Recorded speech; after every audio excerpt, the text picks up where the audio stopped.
Une information à nous communiquer au sujet de l'angéologie.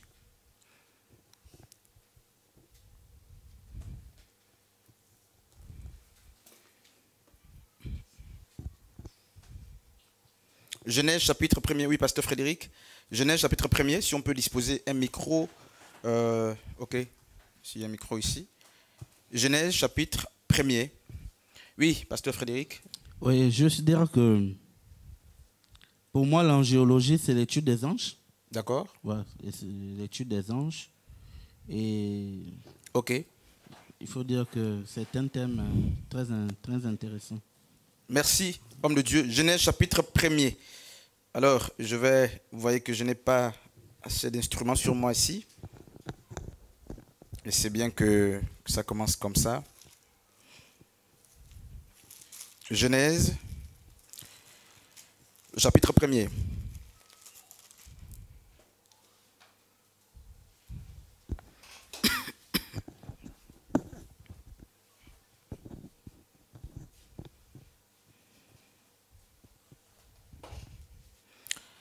Alors, c'est le premier texte de la traduction biblique que nous avons. C'est Bereshit, justement en hébreu. Bereshit nous parle aussi de Péter, malheureusement, un peu le tableau. Je pense que les prochaines séances, certainement, on aura ça. Bereshit, c'est la première expression que Dieu utilise pour se révéler à l'humanité, selon justement le narratif qui nous est présenté. Et Bereshit est traduit par au commencement. Et au commencement, c'est justement Bereshit en hébreu. On parlera aussi justement du arché, c'est-à-dire A-R-C-H-E, pour désigner la même expression, le commencement. Ailleurs, on pourra parler, n'est-ce pas, de Péter, P-E-T-E-R, c'est le nom de mon père biologique. Peter, n'est-ce pas, en français. Ces expressions ensemble parlent, n'est-ce pas, du commencement. Et le grec, pour parler du commencement, va choisir aussi une expression qui ne s'éloigne pas en termes de sens de Bereshit, c'est prototokos. Alors, il est dit, au commencement, Dieu créa les cieux et la terre. C'est la première phrase, n'est-ce pas, de la Bible que nous avons avec nous. Et nous voulons vérifier justement l'authenticité. Pourquoi? Parce que si l'on s'en tient d'une manière littérale à la traduction biblique que nous avons, aux connaissances théologiques que nous avons, lesquelles connaissances reposent, n'est-ce pas, sur ce livre de 66 livres, lorsqu'on sait qu'à côté, il y a des Bibles de 11 livres, lorsqu'on sait qu'à côté, il y a des Bibles de 72 livres, bref, lorsqu'on sait qu'à côté, les Bibles de 39 livres, il n'est pas donc illusoire qu'on se trouve, n'est-ce pas, en tant que chrétien ou croyant de la parole de Dieu, dans la confusion totale. L'histoire aussi nous raconte que Luther, lorsqu'il va se révolter avec la doctrine catholique, n'est-ce pas, du salut, lorsqu'il va trouver amer de continuer d'avaler la théologie catholique justement du salut, il va sortir du catholicisme romain avec 4 évangiles, Matthieu, Marc, Luc et Jean. Mais le même Luther nous fait comprendre qu'il y a plus de 70 évangiles tenus en captivité, n'est-ce pas, par les pères de l'Église. Du coup, il nous sera quand même difficile d'aborder la question justement comme la sotériologie. C'est la doctrine justement qui présente, n'est-ce pas, tout ce qu'il faut pour être sauvé. La sotériologie, c'est l'ensemble justement des doctrines religieuses qui parlent, n'est-ce pas, du salut. La démonologie aussi autour de ça. Nous avons cette doctrine ou cette étude, n'est-ce pas, qui nous renseigne sur les démons. Nous avons la satanologie, l'étude, n'est-ce pas, des traits de caractère de Satan. Il y a aussi à côté l'angéologie qui est la science ou l'étude qui réfléchit ou qui étudie les anges, qui nous présentent, n'est-ce pas, leur sphère, qui nous présentent leurs aspects et leur nature. Donc, si nous devons réfléchir ce soir autour de l'angéologie, il est important pour nous de comprendre dès le fondement que la question de l'angéologie consiste à étudier les anges dans tous leurs aspects, c'est-à-dire leurs fonctions, leurs origines, leurs zones de gravité, leur lieu d'habitation, n'est-ce pas, leurs aspects, je dirais mieux, leur nature. Mais nous serons butés. Nous serons butés. Pourquoi? Parce que la compréhension de l'angéologie, c'est pourquoi expressement la thématique a été intitulée comme suit, l'angéologie biblique. Et je pouvais mieux faire. Pourquoi biblique? Mais parce que chaque courant, n'est-ce pas, religieux aborde la question de l'angéologie avec des aspects parfois justement différents. Le judaïsme aborde l'angéologie justement, le christianisme aborde l'islam, et bien d'autres justement religions abordent la même notion. Alors comment nous placer en tant que croyants de la parole de Dieu lorsqu'on sait que la Bible en face de nous est un document non autographe, un document qui a subi, n'est-ce pas, beaucoup de choses, je ne dirais pas des modifications, mais qui a subi un document qui n'est pas dans sa forme originale et qui n'est pas, n'est-ce pas, qui n'a pas le contenu premier. Alors comment nous présenter? Simplement, Jésus a dit qu'il était opportun pour lui de partir et de laisser venir le Saint-Esprit qui nous conduirait dans toute la vérité. Donc avec ou sans évangile, avec ou sans avoir tous les éléments constitutifs capables de nous aider justement à aborder la thématique, nous avons sous nos yeux, n'est-ce pas, quelques textes et nous avons avec nous l'Esprit de Dieu pour nous aider, n'est-ce pas, à aborder la question sous un angle très complexe, très complexe. C'est pourquoi je resterai très éveillé sur le temps, très éveillé sur l'articulation des mots, très attentif. C'est la première fois que je vais aborder d'une manière un peu profonde, n'est-ce pas, la question des anges. Je dirais mieux, c'est la première fois que je vais l'enseigner d'une manière claire, la question des anges. Alors, c'est qui les anges ou qui sont les anges? Je nous propose de lire Genèse chapitre 1er.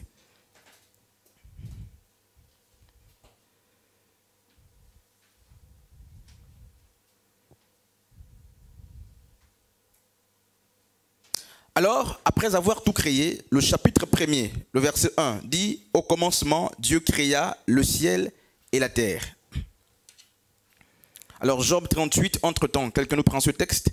Je donnerai certainement certains passages comme cela, parce que je ne les ai pas forcément en face de moi. Alors, le récit de Genèse, avant la création, n'est-ce pas, d'Anthropos, donc de l'homme et de la femme. Dans Anthropos, nous avons, n'est-ce pas, Gouné ou Télus et Arène. Et nous avons justement donc la femme et l'homme. Donc c'est l'anthropo, n'est-ce pas? C'est de là que sort le mot anthropologie. Donc au commencement, il est dit que Dieu crée les cieux et la terre. Alors, je voudrais que nous ayons une seule et même idée au sujet justement de ce commencement. Pardon, pour qu'on ne parte pas d'ici avec des idées débutatives. La Bible dit, au commencement, il semble que ce texte est attribué à la personne de Moïse. Moïse dit, au commencement, Dieu crée les cieux et la terre. Et ce texte ne peut pas être pris pour présenter au monde les cieux et la terre comme étant les premières créations de la personne de Dieu. Ce texte est vrai sous un angle diminué. C'est-à-dire ce texte nous parle d'un commencement qui nous est présenté ou qui est, n'est-ce pas, l'ensemble des éléments visibles, n'est-ce pas, à l'œil de l'homme. Et donc on ne peut pas prendre ce commencement pour dire que c'est la première activité de Dieu. Non. Dieu n'a pas commencé à créer les cieux et la terre au commencement. Donc c'est un commencement dans un commencement. Si on doit être bas ou d'une manière simple, c'est un commencement dans un commencement. Et avec les Écritures, nous verrons qu'il y a eu un commencement avant le commencement des cieux et de la terre. Alors qu'est-ce qui se passe? Dieu va présenter à quelques entités spirituelles que d'aucuns vont appeler le conseil spirituel, le conseil divin ou céleste. Dieu présente un projet, c'est celui qui consistait à façonner l'homme. Alors, je ne sais pas si vous êtes sur ce texte, où Dieu dit, créons l'homme à notre image, et selon notre ressemblance. Faisons l'homme. Faisons l'homme. C'est un des verbes justement à un temps très précis, à une forme précise que Dieu va conjuguer. Le verbe faire à la forme impérative. Dieu dit, faisons l'homme.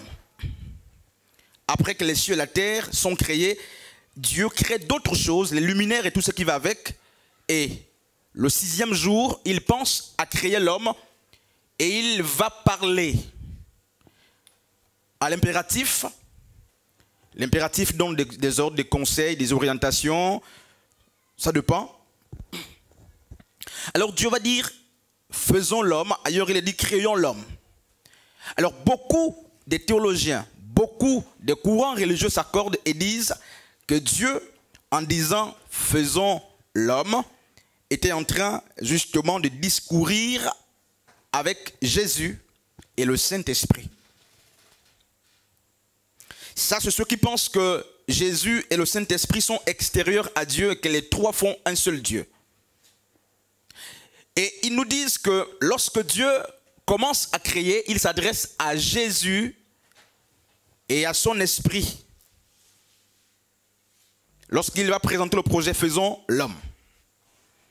Et d'autres sont allés plus loin et vont dire que le monde a été créé par Dieu et par d'autres activistes ou par d'autres acteurs. Il dira « Faisons l'homme ». À qui est-ce que Dieu s'adresse-t-il? Alors, Colossiens chapitre 1er, le verset 15, pendant qu'on laisse justement le Job 38, on va le lire tout à l'heure. Je disais Job 38 à partir du verset 4e jusqu'au verset 6e. Alors, quelqu'un qui a le micro, très vite, une lecture brève. Colossiens chapitre 1er, le verset 17. On peut prendre le verset 15 pour une meilleure lecture. Colossiens chapitre 1er, le verset 15. Est-ce que quelqu'un est là? Oui, homme de Dieu. Colossiens chapitre 1er, depuis le verset 15.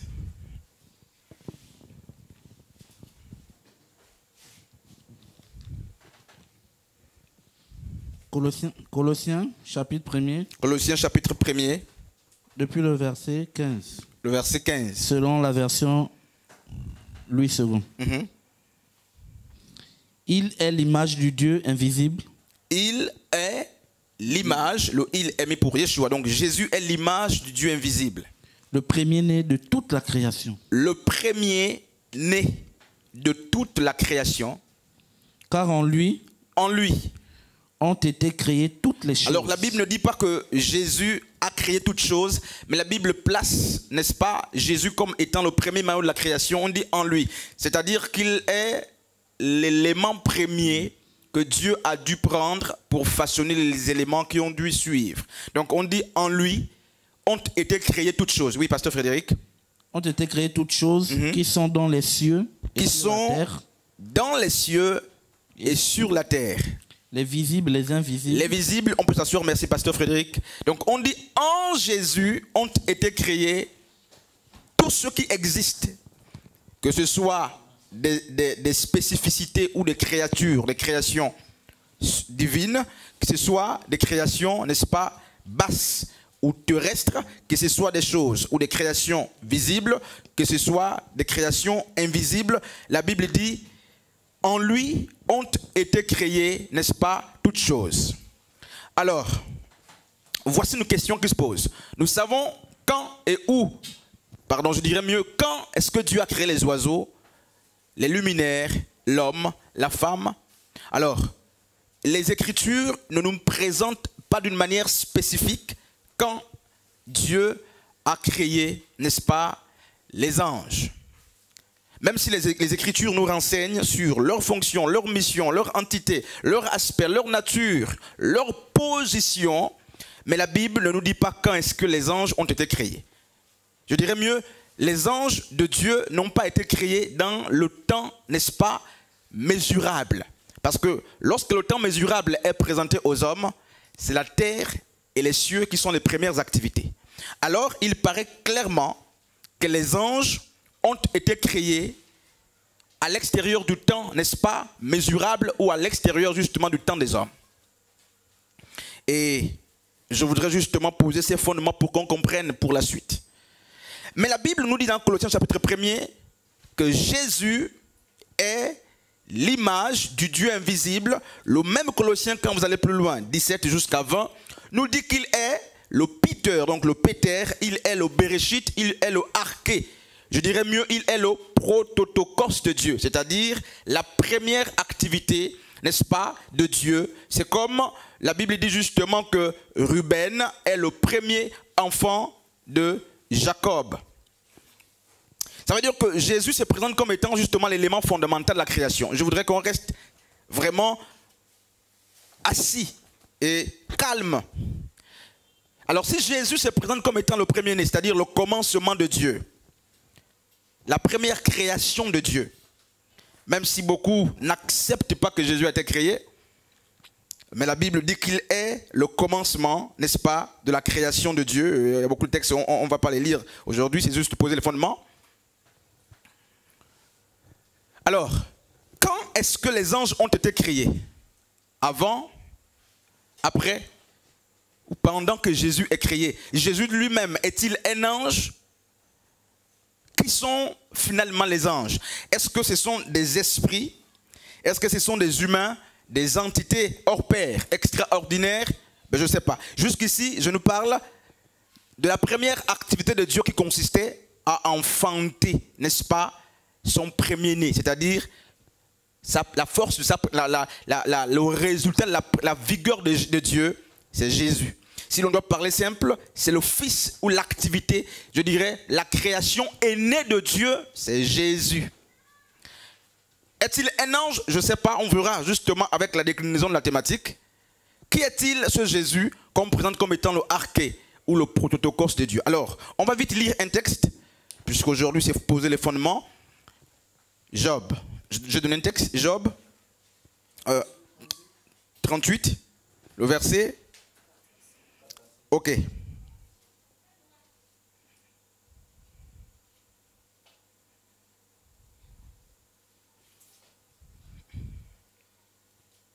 Je lis la parole de Dieu dans le livre de Job 38 à partir du verset 4 à 5. À 7. À 7. Où étais-tu quand j'ai fondé la terre? Alors, Dieu est en train de discourir avec Job dans ses plaintes. Alors, il commence à lui poser une question. Où étais-tu quand je posais les fondements de la terre? Indique-le-moi si vraiment tu connais l'intelligence. Oui. Qui en a fixé les mesures si tu le sais? Qui en a fixé les mesures si tu le sais? Qui en a fixé les mesures si tu le sais? Et vous voyez que le texte est conjugué justement à la forme singulière, c'est-à-dire que celui qui a posé les mesures est seul. Ils ne sont pas deux, ils ne sont pas trois. Oui. Ou qui a tendu sur elle le cordeau? Oui. Donc quoi ces socles mortaisés furent-ils enfoncés? Ou qui posa sa pierre angulaire? Quand les étoiles du matin poussaient ensemble. Quand les étoiles du matin poussaient ensemble. Des cris de joie. Les cris de joie. Et que tous les fils de Dieu poussaient des acclamations. On peut s'asseoir. Merci. Alors, Job 38, depuis le verset 4 jusqu'au verset 7, nous parle de celui qui a créé les cieux, celui qui a fixé les bornes, qui a posé le fondement.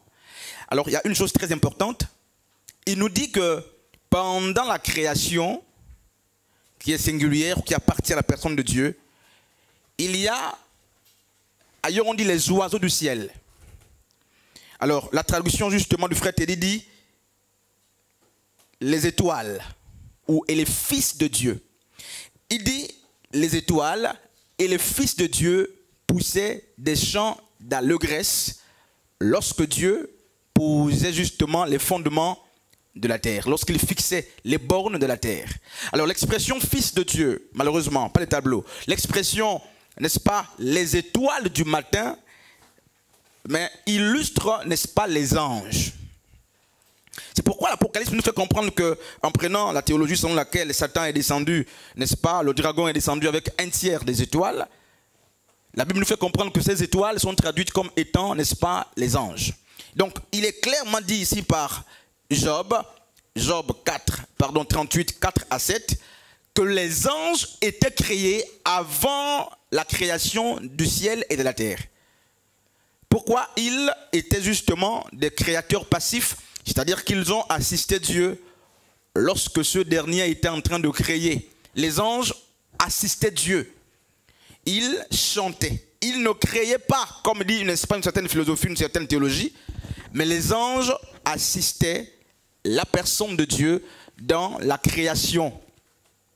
Donc les anges nous sont présentés pour la première fois comme étant les assistants de Dieu lorsque Dieu posait, n'est-ce pas, les bases de la terre, les bases, n'est-ce pas, des cieux, ou du moins lorsque Dieu créait, il était assisté non pas par Jésus. Jésus était, du moment où il est présenté comme étant le arché de Dieu, c'est-à-dire le prototokos de Dieu, n'est-ce pas, la première sémence de Dieu, naturellement, s'il y a des fils de Dieu à côté, mais Jésus était. Donc Jésus assista, n'est-ce pas, à la création, mais pas seul. Satan aussi a assisté à la création, et on le verra lors, n'est-ce pas, des grands débats, lors de notre échange. Je pense qu'il y aura le temps pour échanger, en sorte qu'on remette un peu à plat et à zéro notre théologie sur, n'est-ce pas, la Bible ou au sujet justement des anges. Donc, je veux titiller, est-ce que Jésus est un ange? Je ne sais pas. On nous fait justement comprendre que les anges étaient présents. Mais qui sont-ils? Alors, si on doit tout de suite définir, autant plus que ça fait partie des premiers objectifs, on ne partira pas d'ici sans définir les anges. Qui sont les anges? Qui sont-ils? Ces astres brillants, ces étoiles du matin. Comment est-ce qu'on peut le définir? Mais d'une manière simple pour que les plus jeunes comprennent. Les anges ne sont pas les esprits ou tous les esprits. Alors, si on doit définir même l'expression ange, il serait souhaitable pour moi, permettez-le-moi, qu'on définisse les anges sous deux trajectoires. D'abord n'est-ce pas, sous l'angle de leur état et leur nature. Parce que même à un jeune enfant, quand vous dites ange, il sait à quoi justement il fait tout de suite allusion. Vous dites ange ici, on voit des êtres invisibles, n'est-ce pas, vivant dans les sphères les plus élevées, des êtres extraordinaires ou aux capacités, n'est-ce pas, au-dessus de celles des hommes. À un enfant, demandez-lui ce qu'il entend par ange, il vous dira tout de suite, les anges sont, n'est-ce pas, des êtres qui sont supérieurs à nous, qui sont invisibles. Certains diront qu'ils ont des ailes, à part Ésaïe et Ézéchiel qui présentent les anges dans des figures, n'est-ce pas, avec des ailes. On n'a plus jamais vu justement les anges avec les ailes, mais je ne suis pas encore sur l'aspect. Donc, les anges sont des esprits. Sinon, si on doit définir les anges sous l'angle de l'état ou de la nature, les anges sont des esprits. Mais tous les esprits ne sont pas angéliques. Ça veut dire que les esprits ne sont pas toujours les anges. Mais les anges sont, si on définit selon l'état et la nature, sont des esprits. J'irai plus loin pour qu'on comprenne que tous les anges ne sont pas les esprits. Et tous les esprits ne sont pas les anges. Alors, selon donc la nature, l'état, les anges sont des êtres invisibles, donc des êtres spirituels qui ne sont pas visibles à l'œil nu. Il faut donc, n'est-ce pas, des yeux de microscope spirituel pour les voir. Il faut que Dieu vous ouvre justement, enlève une barrière qui existe entre leur monde et le nôtre pour qu'on le voit. Donc il nous donne les aspects ou les instruments pour voir et percer. Donc ça c'est une première approche justement des anges. Ce sont des êtres spirituels, invisibles, des êtres justement habitant dans les sphères, surdoués, pleins, n'est-ce pas, pleins de capacités. Ça c'est une première approche que j'aimerais justement que l'Église comprenne. Alors, si l'on doit définir ensuite les anges sous un autre angle, ou selon justement la définition, le sens du mot malak en hébreu, qui signifie ange, et qui donne en français messager, donc les anges ne sont pas toujours les esprits. Mais tous les messagers sont appelés anges. alors que tous les messagers ne sont pas forcément des esprits.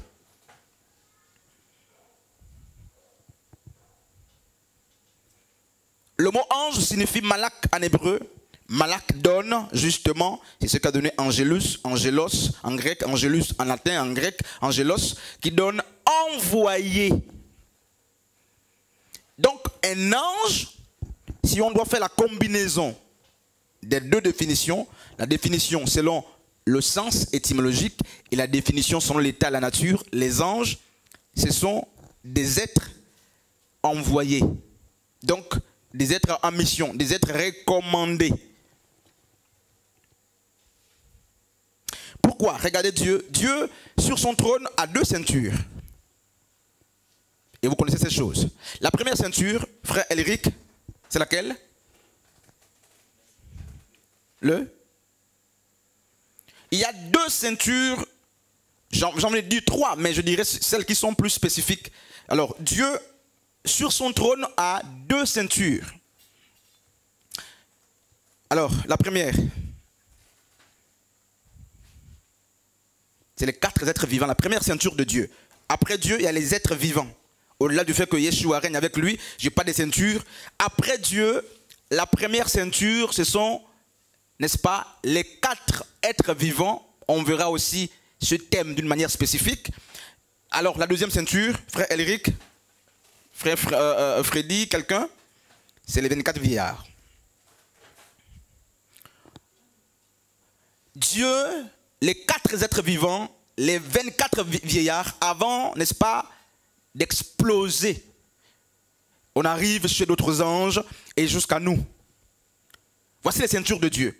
Et où se placent les anges? Les 24 vieillards, sont-ils des anges? Non, ils sont des esprits. Les quatre êtres vivants, sont-ils des anges ou de simples esprits? Alors, là n'est pas l'objet d'aujourd'hui. On retient et on comprend que les anges sont des entités, n'est-ce pas, invisibles, habitant dans des sphères les plus élevées. Ils ont des capacités, n'est-ce pas, qui ne sont pas forcément humaines, qui sont au-dessus de la norme humaine. Ils ne sont pas des hommes. Ils peuvent prendre des apparences. Et quand vous lisez justement Genèse 18, vous voyez 3 anges hommes, 3 hommes anges, qui vont vers Abraham. Ils peuvent être féminins, mâles, parce que jusqu'ici, les anges sont présentés au singulier d'après les Écritures, ou au masculin, pardon. Mais la question aussi qu'il faut nous poser pendant l'enseignement de savoir quel est le sexe des anges. Y a-t-il des anges masculins? Y a-t-il des anges féminins? Voici aussi des questions justement qu'il nous faudra, n'est-ce pas, aborder. Amen. Les anges. Alors, je crois que ici, jusqu'ici, la question des anges est claire. Lorsque vous allez dans le livre d'Apocalypse, l'épître, alors quelqu'un est là, un ancien, écrit à l'ange, on va lire, mais je voudrais que les anciens tous soient sur ce texte. Message, justement, aux 7 églises de l'Asie. Apocalypse, le chapitre 3. Le verset. La première église. Écrit à l'ange de l'église de Sardes, c'est ça? Alors, écrit au messager, littéralement. Alors c'est pourquoi je dis les anges ne sont pas toujours les hommes, pardon, les esprits invisibles ou les êtres invisibles. L'apôtre Jean n'écrit pas justement aux anges selon la connotation que nous avons des anges. Mais l'apôtre Jean reçoit l'instruction venant justement de Dieu, passant par Jésus. Et ensuite Jésus parle à son ange, l'ange parle à Jean. Et il va dire à Jean, écrit au pasteur, au leader, au berger de l'église de Sardes. Écrit au berger de l'église, n'est-ce pas, de Philadelphie. Écrit au berger ou je dirais, n'est-ce pas, à l'envoyer, n'est-ce pas, commander à l'église d'Éphèse, écrit à l'église de Philadelphie. Sur cette église, justement, l'apôtre Jean s'adresse aux humains, mais le mot employé, c'est ange. Écrit à l'ange de l'église de Yeshua Ministries, écrit à l'ange de l'église de l'Alliance chrétienne. Donc les anges ne sont pas toujours, n'est-ce pas, des esprits invisibles. Le mot ange ne signifie pas esprit. Le mot ange signifie envoyé. Simplement. Ça veut dire que les esprits qui sont appelés anges, ce sont des esprits qui ont été envoyés. Et quand on vous envoie, cela nécessite, n'est-ce pas, un déplacement en termes d'environnement. Tant que vous êtes un esprit qui n'a pas été recommandé ou envoyé, vous ne pouvez pas être appelé ange. Vous êtes un esprit, oui, mais vous n'êtes pas un ange. Pour qu'un esprit devienne un ange, il lui faut la fonction justement ou la recommandation. Il faut qu'il soit justement envoyé. Il faut qu'il soit envoyé. Et j'ai envie de m'arrêter par là et prendre deux questions sur, n'est-ce pas, le contexte définitionnel. Une question, deux questions. Quelqu'un a compris ou a des zones d'ombre à ce niveau? Ange, c'est envoyé. Ange, c'est messager. Ange, c'est un esprit en mission. L'ange, c'est une personne. Donc, tous ceux qui ont reçu de Dieu des missions, tous ceux qui sont des messagers de Dieu sont appelés les anges. Paul est un ange. Jésus est un ange. Philippe est un ange. Moïse est un ange. Alors, je prends une première, une deuxième question et puis on avance. Par rapport à la définition.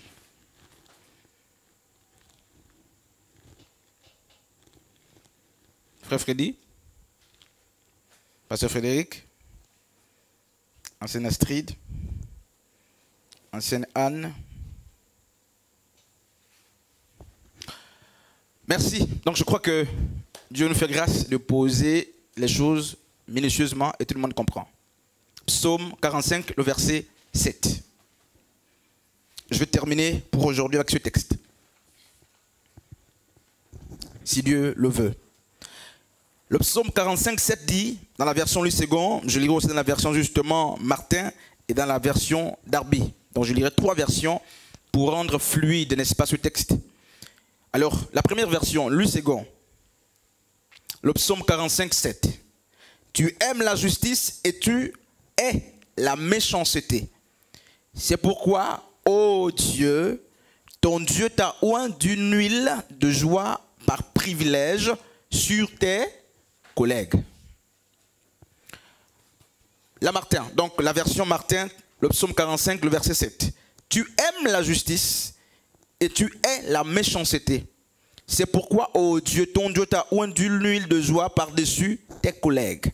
La version Darby, je termine avec elle, le psaume 45, 7 dit, tu as aimé la justice et tu as haï la méchanceté. C'est pourquoi Dieu, ton Dieu t'a oint d'une huile de joie au-dessus de tes compagnons.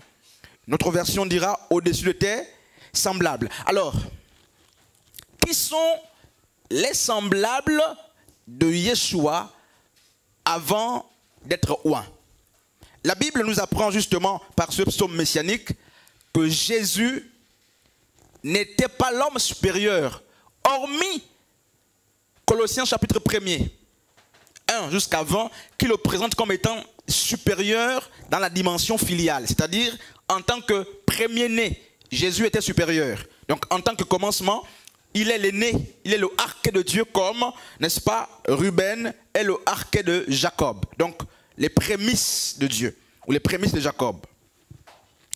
Mais au-delà justement de la dimension filiale ou la primauté filiale que Jésus avait, le psalmiste ou le psaume 45, 7, qui était un psaume messianique, nous dit Jésus était égal aux autres. Et puis, il faut qu'on comprenne. On dit qu'il avait des égaux, c'est-à-dire des gens qui avaient la même dimension que lui, les gens qui avaient la même autorité que lui, les gens qui étaient de la même sphère, du même rang que lui. Quand on dit nous sommes deux anciens, en fait, quand on dit les anciens sont égaux, ça veut dire que les anciens sont au même niveau. Quand vous dites les chantres sont égaux, c'est qu'ils sont au même niveau. Donc l'expression égal ou semblable ou compagnon dit justement que Jésus avait des êtres qui lui étaient semblables. Mais qui sont ces êtres?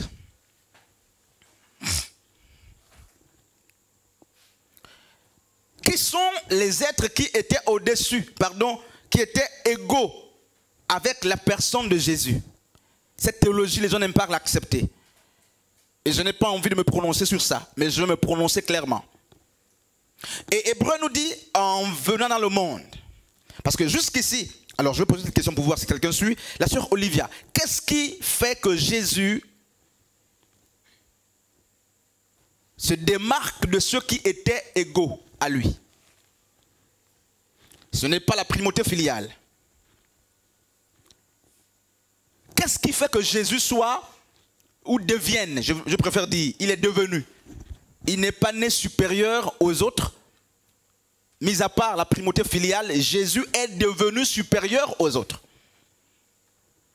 Donc c'était un être qui avait des semblables, qui justement qui partageaient les mêmes privilèges que lui.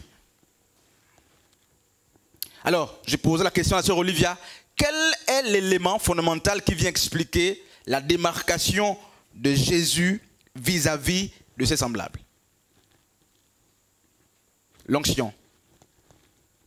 C'est l'onction qui monte sur lui, qui le démarque. Et l'onction était la conséquence justement de sa conduite. Vous verrez ça dans Philippiens chapitre 2. Et la Bible dit c'est pourquoi. Lui qui a refusé, n'est-ce pas, de se présenter à Dieu, de voir Dieu comme une proie à arracher, à cause des privilèges qui lui, n'est-ce pas, étaient confiés ou donnés, Jésus a refusé de voir Dieu comme une proie à arracher. En fait, il a refusé de se montrer égal à Dieu. Il n'est pas égal à Dieu, mais il pouvait s'enorgueillir, selon que le dit la théologie chrétienne, comme un être qu'on appellerait Lucifer, qui a convoité le trône de Dieu à cause, n'est-ce pas, des privilèges qui étaient attachés à sa fonction. On l'appelait un chérubin protecteur, un astre brillant, dit-on. Je parle conformément à la théologie chrétienne qui présente Lucifer comme étant un astre brillant. Et la Bible ou la théologie chrétienne nous dira, même si je sais que Ésaïe 14, Ézéchiel 28 ne parlent pas de Satan, mais du roi de Babylone. Mais on en reviendra au moment convenable. On dit, Satan a chuté parce qu'il a convoité le trône de Dieu. Ça, c'est ce qu'on nous a appris. Et un autre a refusé de convoiter le trône de Dieu, Jésus. Et la Bible dit, Philippiens 2 dira, n'est-ce pas, tu as aimé la justice, on l'a vu avec le psaume 45, en fait c'est la suite logique du comportement de Jésus. Tu n'as pas vu Dieu comme une proie arrachée, au-delà justement de l'autorité qu'il avait, il est resté humble.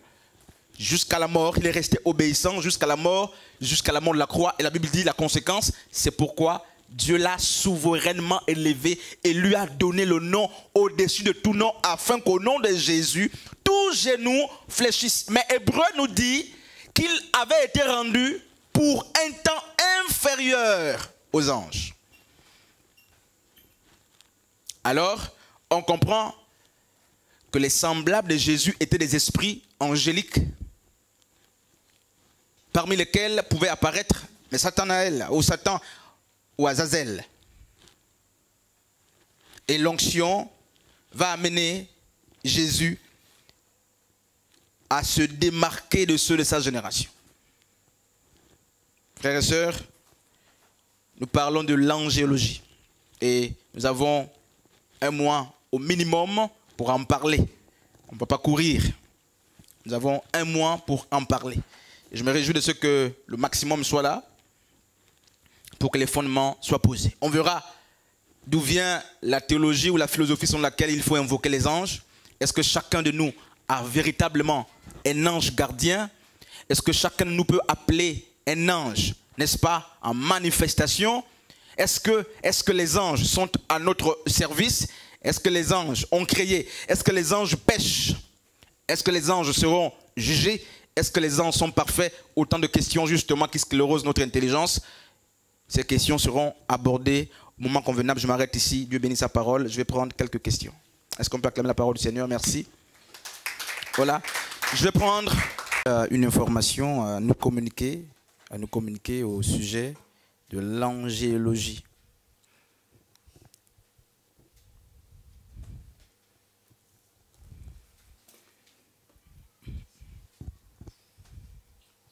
Genèse chapitre 1er, oui, pasteur Frédéric. Genèse chapitre 1er, si on peut disposer un micro. Ok, s'il y a un micro ici. Genèse chapitre 1er. Oui, pasteur Frédéric. Oui, je considère que pour moi, l'angéologie, c'est l'étude des anges. D'accord. Ouais, c'est l'étude des anges. Et ok. Il faut dire que c'est un thème très intéressant. Merci, homme de Dieu. Genèse chapitre 1er. Alors, vous voyez que je n'ai pas assez d'instruments sur moi ici. Et c'est bien que ça commence comme ça. Genèse, chapitre 1er.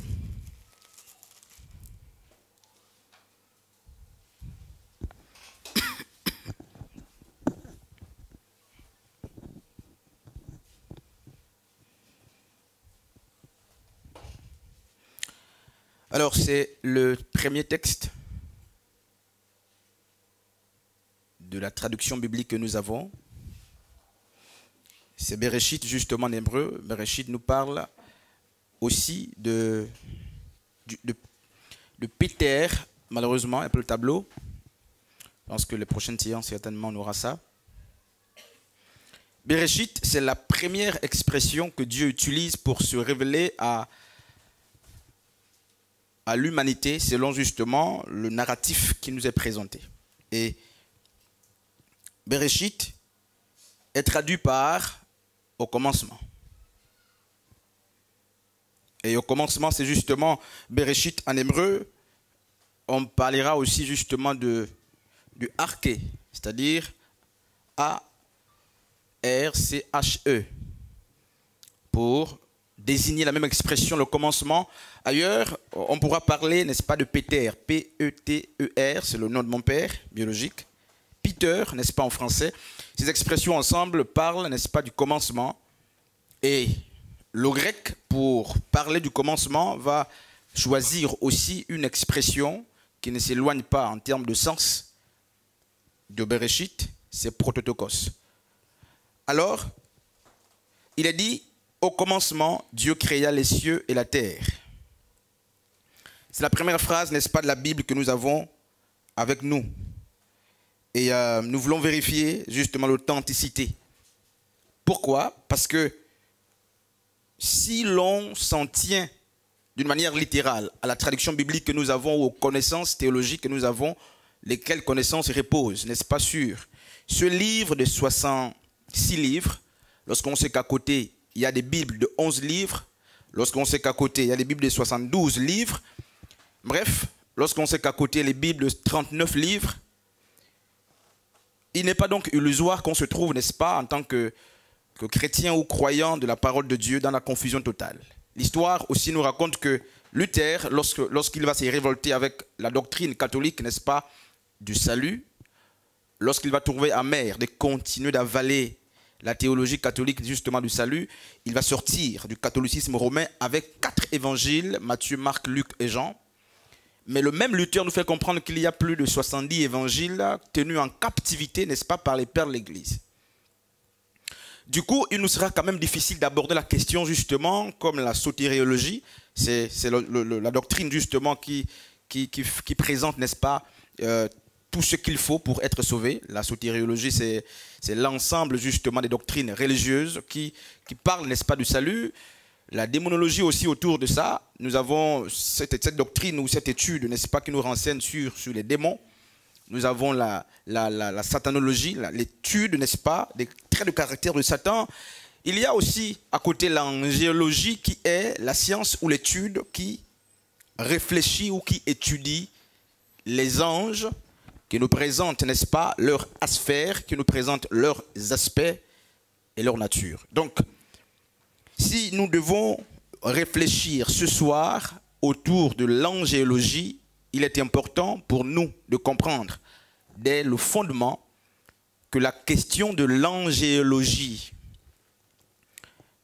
consiste à étudier les anges dans tous leurs aspects, c'est-à-dire leurs fonctions, leurs origines, leurs zones de gravité, leur lieu d'habitation, n'est-ce pas, leurs aspects, je dirais mieux, leur nature. Mais nous serons butés. Nous serons butés. Pourquoi? Parce que la compréhension de l'angéologie, c'est pourquoi expressement la thématique a été intitulée comme suit, l'angéologie biblique. Et je pouvais mieux faire. Pourquoi biblique? Mais parce que chaque courant, n'est-ce pas, religieux aborde la question de l'angéologie avec des aspects parfois justement différents. Le judaïsme aborde l'angéologie justement, le christianisme aborde l'islam, et bien d'autres justement religions abordent la même notion. Alors comment nous placer en tant que croyants de la parole de Dieu lorsqu'on sait que la Bible en face de nous est un document non autographe, un document qui a subi, n'est-ce pas, beaucoup de choses, je ne dirais pas des modifications, mais qui a subi un document qui n'est pas dans sa forme originale et qui n'est pas, n'est-ce pas, qui n'a pas le contenu premier. Alors comment nous présenter? Simplement, Jésus a dit qu'il était opportun pour lui de partir et de laisser venir le Saint-Esprit qui nous conduirait dans toute la vérité. Donc avec ou sans évangile, avec ou sans avoir tous les éléments constitutifs capables de nous aider justement à aborder la thématique, nous avons sous nos yeux, n'est-ce pas, quelques textes et nous avons avec nous l'Esprit de Dieu pour nous aider, n'est-ce pas, à aborder la question sous un angle très complexe, très complexe. C'est pourquoi je resterai très éveillé sur le temps, très éveillé sur l'articulation des mots, très attentif. C'est la première fois que je vais aborder d'une manière un peu profonde, n'est-ce pas, la question des anges. Je dirais mieux, c'est la première fois que je vais l'enseigner d'une manière claire, la question des anges. Alors, c'est qui les anges ou qui sont les anges? Je nous propose de lire Genèse chapitre 1er.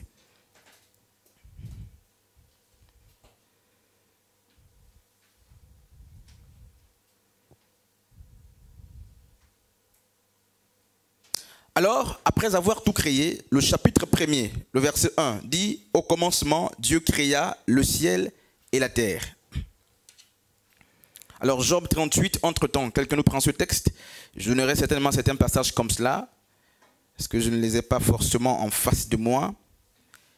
Alors, le récit de Genèse, avant la création, n'est-ce pas, d'Anthropos, donc de l'homme et de la femme. Dans Anthropos, nous avons, n'est-ce pas, Gouné ou Télus et Arène. Et nous avons justement donc la femme et l'homme. Donc c'est l'anthropo, n'est-ce pas? C'est de là que sort le mot anthropologie. Donc au commencement, il est dit que Dieu crée les cieux et la terre. Alors, je voudrais que nous ayons une seule et même idée au sujet justement de ce commencement. Pardon, pour qu'on ne parte pas d'ici avec des idées débutatives. La Bible dit, au commencement, il semble que ce texte est attribué à la personne de Moïse. Moïse dit, au commencement, Dieu crée les cieux et la terre. Et ce texte ne peut pas être pris pour présenter au monde les cieux et la terre comme étant les premières créations de la personne de Dieu. Ce texte est vrai sous un angle diminué. C'est-à-dire ce texte nous parle d'un commencement qui nous est présenté ou qui est, n'est-ce pas, l'ensemble des éléments visibles, n'est-ce pas, à l'œil de l'homme. Et donc on ne peut pas prendre ce commencement pour dire que c'est la première activité de Dieu. Non. Dieu n'a pas commencé à créer les cieux et la terre au commencement. Donc c'est un commencement dans un commencement. Si on doit être bas ou d'une manière simple, c'est un commencement dans un commencement. Et avec les Écritures, nous verrons qu'il y a eu un commencement avant le commencement des cieux et de la terre. Alors qu'est-ce qui se passe? Dieu va présenter à quelques entités spirituelles que d'aucuns vont appeler le conseil spirituel, le conseil divin ou céleste. Dieu présente un projet, c'est ce qui consistait à façonner l'homme. Alors, je ne sais pas si vous êtes sur ce texte, où Dieu dit, créons l'homme à notre image, et selon notre ressemblance. Faisons l'homme. Faisons l'homme.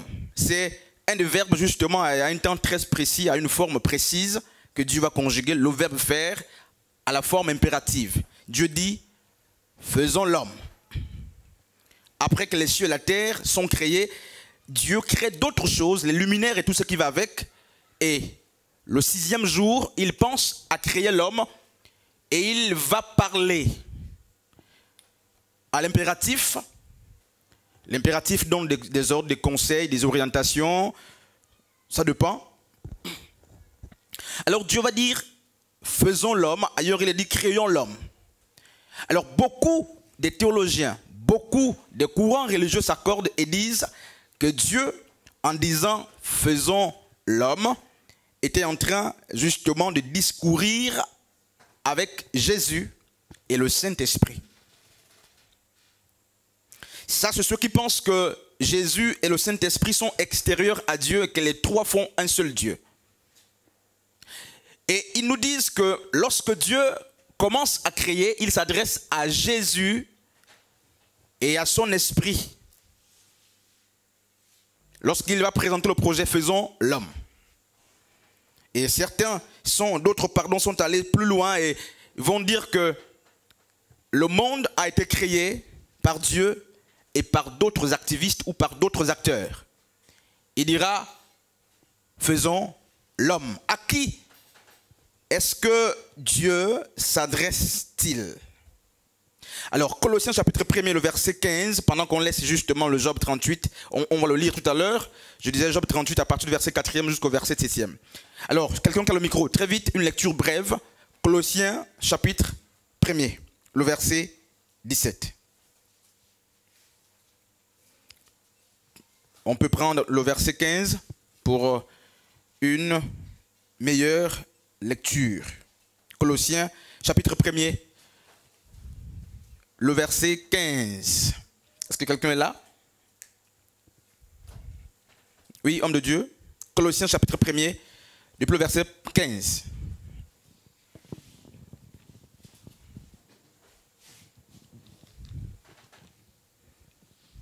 Colossiens chapitre 1er. Colossiens chapitre 1er. Depuis le verset 15. Le verset 15. Selon la version Louis II. Il est l'image du Dieu invisible.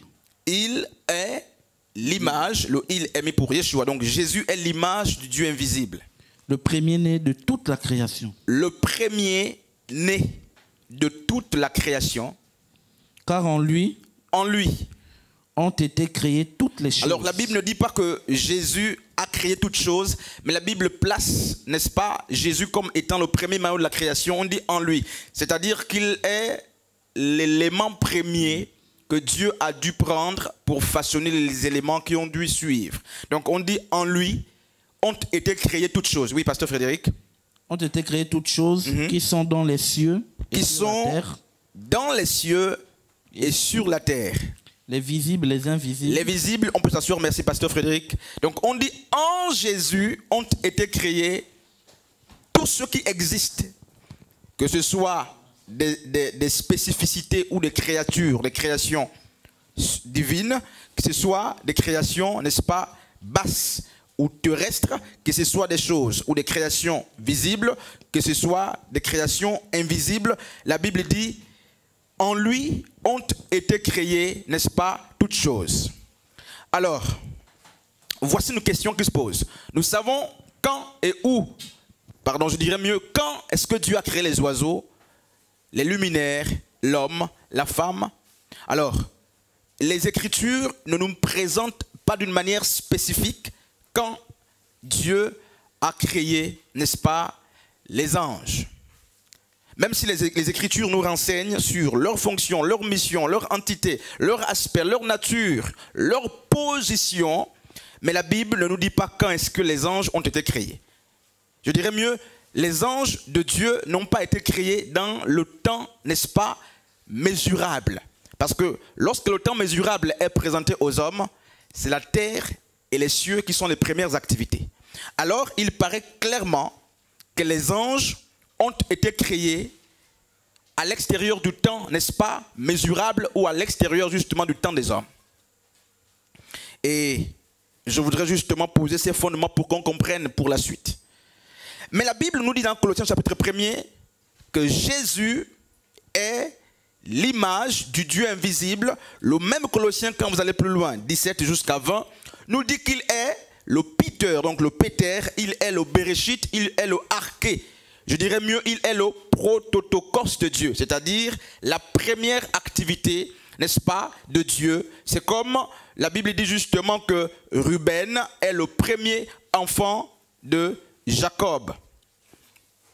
Ça veut dire que Jésus se présente comme étant justement l'élément fondamental de la création. Je voudrais qu'on reste vraiment assis et calme.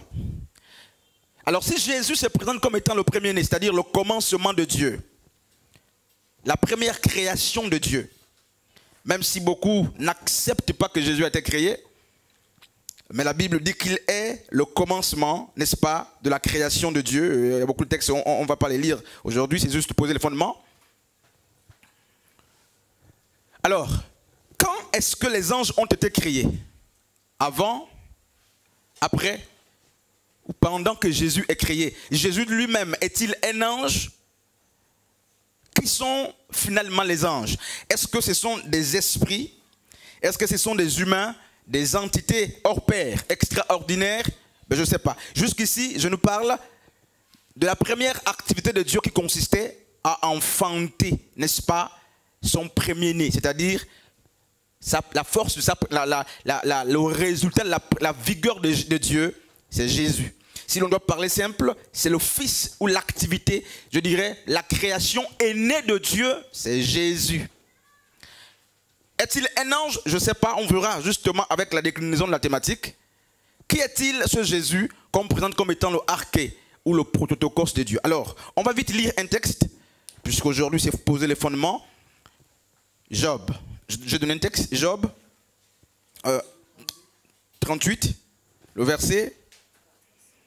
Ok.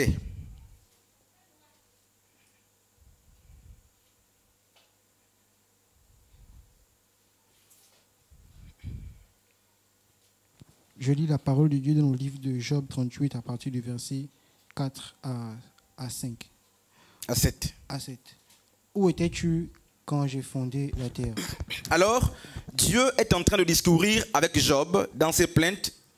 Alors, il commence à lui poser une question. Où étais-tu quand je posais les fondements de la terre? Indique-le-moi si vraiment tu connais l'intelligence. Oui. Qui en a fixé les mesures si tu le sais? Qui en a fixé les mesures si tu le sais? Qui en a fixé les mesures si tu le sais? Et vous voyez que le texte est conjugué justement à la forme singulière, c'est-à-dire que celui qui a posé les mesures est seul. Ils ne sont pas deux, ils ne sont pas trois. Oui. Ou qui a tendu sur elle le cordeau? Oui. Donc quoi ces socles mortaisés furent-ils enfoncés? Ou qui posa sa pierre angulaire? Quand les étoiles du matin poussaient ensemble. Quand les étoiles du matin poussaient ensemble. Des cris de joie. Les cris de joie. Et que tous les fils de Dieu poussaient des acclamations. On peut s'asseoir, merci. Alors, Job 38, depuis le verset 4 jusqu'au verset 7, nous parle de celui qui a créé les cieux, celui qui a fixé les bornes, qui a posé le fondement. Alors, il y a une chose très importante. Il nous dit que pendant la création, qui est singulière, qui appartient à la personne de Dieu, il y a, ailleurs on dit les oiseaux du ciel. Alors, la traduction justement du frère Teddy dit les étoiles et les fils de Dieu. Il dit les étoiles et les fils de Dieu poussaient des chants d'allégresse lorsque Dieu posait justement les fondements de la terre, lorsqu'il fixait les bornes de la terre. Alors l'expression fils de Dieu, malheureusement, pas les tableaux, l'expression, n'est-ce pas, les étoiles du matin, mais illustre, n'est-ce pas, les anges. C'est pourquoi l'Apocalypse nous fait comprendre qu'en prenant la théologie selon laquelle Satan est descendu, n'est-ce pas, le dragon est descendu avec un tiers des étoiles, la Bible nous fait comprendre que ces étoiles sont traduites comme étant, n'est-ce pas, les anges. Donc il est clairement dit ici par Job 38, 4 à 7, que les anges étaient créés avant la création du ciel et de la terre. Pourquoi ils étaient justement des créateurs passifs, c'est-à-dire qu'ils ont assisté Dieu lorsque ce dernier était en train de créer. Les anges assistaient Dieu. Ils chantaient. Ils ne créaient pas, comme dit, n'est-ce pas, une certaine philosophie, une certaine théologie, mais les anges assistaient la personne de Dieu dans la création. Donc les anges nous sont présentés pour la première fois comme étant les assistants de Dieu lorsque Dieu posait, n'est-ce pas, les bases de la terre, les bases, n'est-ce pas, des cieux, ou du moins lorsque Dieu créait, il était assisté non pas par Jésus. Jésus était, du moment où il est présenté comme étant le arché de Dieu, c'est-à-dire le prototokos de Dieu, n'est-ce pas, la première sémence de Dieu, naturellement, s'il y a des fils de Dieu à côté, mais Jésus était. Donc Jésus assista, n'est-ce pas, à la création, mais pas seul. Satan aussi a assisté à la création. Et on le verra lors, n'est-ce pas, des grands débats, lors de notre échange. Je pense qu'il y aura le temps pour échanger, en sorte qu'on remette un peu à plat et à zéro notre théologie sur, n'est-ce pas, la Bible ou au sujet justement des anges. Donc, je veux titiller, est-ce que Jésus est un ange? Je ne sais pas. On nous fait justement comprendre que les anges étaient présents. Mais qui sont-ils? Alors, si on doit tout de suite définir, d'autant plus que ça fait partie des premiers objectifs, on ne partira pas d'ici sans définir les anges. Qui sont les anges? Qui sont-ils? Ces astres brillants, ces étoiles du matin. Comment est-ce qu'on peut le définir? Mais d'une manière simple pour que les plus jeunes comprennent. Les anges ne sont pas les esprits ou tous les esprits. Alors, si on doit définir même l'expression ange, il serait souhaitable pour moi, permettez-le-moi, qu'on définisse les anges sous deux trajectoires. D'abord sur, n'est-ce pas, sous l'angle de leur état et leur nature. Parce que même à un jeune enfant, quand vous dites ange, il sait à quoi justement il fait tout de suite allusion. Vous dites ange ici, on voit des êtres invisibles, n'est-ce pas, vivant dans les sphères les plus élevées, des êtres extraordinaires ou aux capacités, n'est-ce pas, au-dessus de celles des hommes.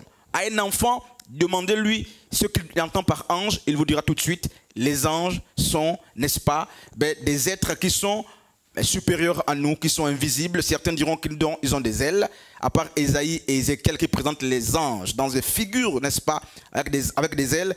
On n'a plus jamais vu justement les anges avec les ailes, mais je ne suis pas encore sur l'aspect. Donc, les anges sont des esprits. Sinon, si on doit définir les anges sous l'angle de l'état ou de la nature, les anges sont des esprits. Mais tous les esprits ne sont pas angéliques. Ça veut dire que les esprits ne sont pas toujours les anges. Mais les anges sont, si on définit selon l'état et la nature, sont des esprits. J'irai plus loin pour qu'on comprenne que tous les anges ne sont pas les esprits. Et tous les esprits ne sont pas les anges. Alors, selon donc la nature, l'état, les anges sont des êtres invisibles, donc des êtres spirituels qui ne sont pas visibles à l'œil nu. Il faut donc, n'est-ce pas, des yeux de microscope spirituel pour les voir. Il faut que Dieu vous ouvre justement, enlève une barrière qui existe entre leur monde et le nôtre pour qu'on le voit. Donc il nous donne les aspects ou les instruments pour voir et percer. Donc ça c'est une première approche justement des anges. Ce sont des êtres spirituels, invisibles, des êtres justement habitant dans les sphères, surdoués, pleins, n'est-ce pas, pleins de capacités. Ça c'est une première approche que j'aimerais justement que l'Église comprenne. Alors, si l'on doit définir ensuite les anges sous un autre angle, ou selon justement la définition, le sens du mot malak en hébreu, qui signifie ange et qui donne en français messager, donc les anges ne sont pas toujours les esprits. Mais tous les messagers sont appelés anges. Alors que tous les messagers ne sont pas forcément des esprits.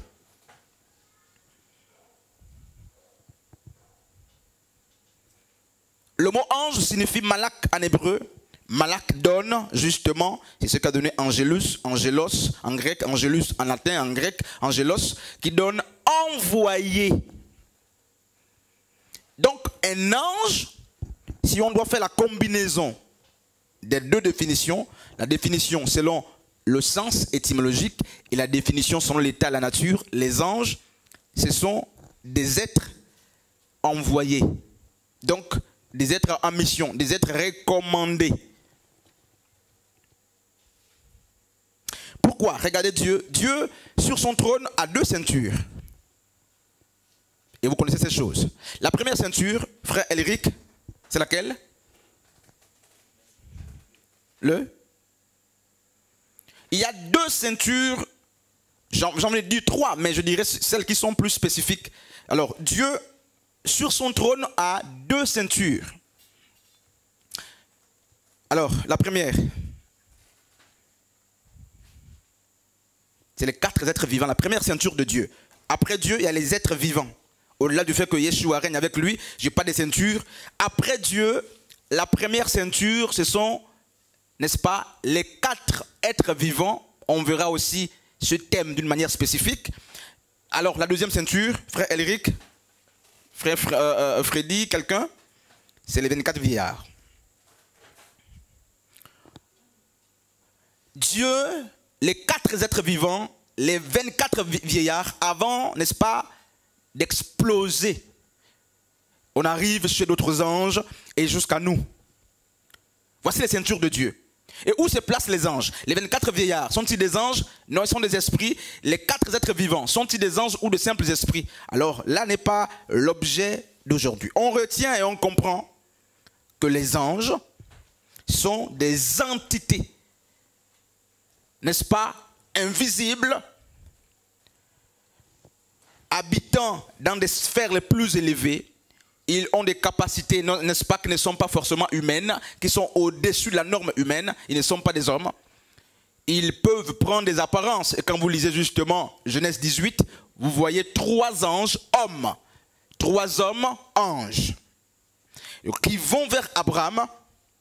Ils peuvent être féminins, mâles, parce que jusqu'ici, les anges sont présentés au singulier d'après les Écritures, ou au masculin, pardon. Mais la question aussi qu'il faut nous poser pendant l'enseignement de savoir quel est le sexe des anges. Y a-t-il des anges masculins? Y a-t-il des anges féminins? Voici aussi des questions justement qu'il nous faudra, n'est-ce pas, aborder. Amen. Les anges. Alors, je crois que ici, jusqu'ici, la question des anges est claire. Lorsque vous allez dans le livre d'Apocalypse, l'épître, alors quelqu'un est là, un ancien, écrit à l'ange, on va lire, mais je voudrais que les anciens tous soient sur ce texte. Message, justement, aux 7 églises de l'Asie. Apocalypse, le chapitre 3. Le verset. La première église. Écrit à l'ange de l'église de Sardes, c'est ça? Alors, écrit au messager, littéralement. Alors c'est pourquoi je dis les anges ne sont pas toujours les hommes, pardon, les esprits invisibles ou les êtres invisibles. L'apôtre Jean n'écrit pas justement aux anges selon la connotation que nous avons des anges. Mais l'apôtre Jean reçoit l'instruction venant justement de Dieu, passant par Jésus, et ensuite Jésus parle à son ange, l'ange parle à Jean, et il va dire à Jean, écrit au pasteur, au leader, au berger de l'église de Sardes. Écrit au berger de l'église, n'est-ce pas, de Philadelphie. Écrit au berger ou je dirais, n'est-ce pas, à l'envoyer, n'est-ce pas,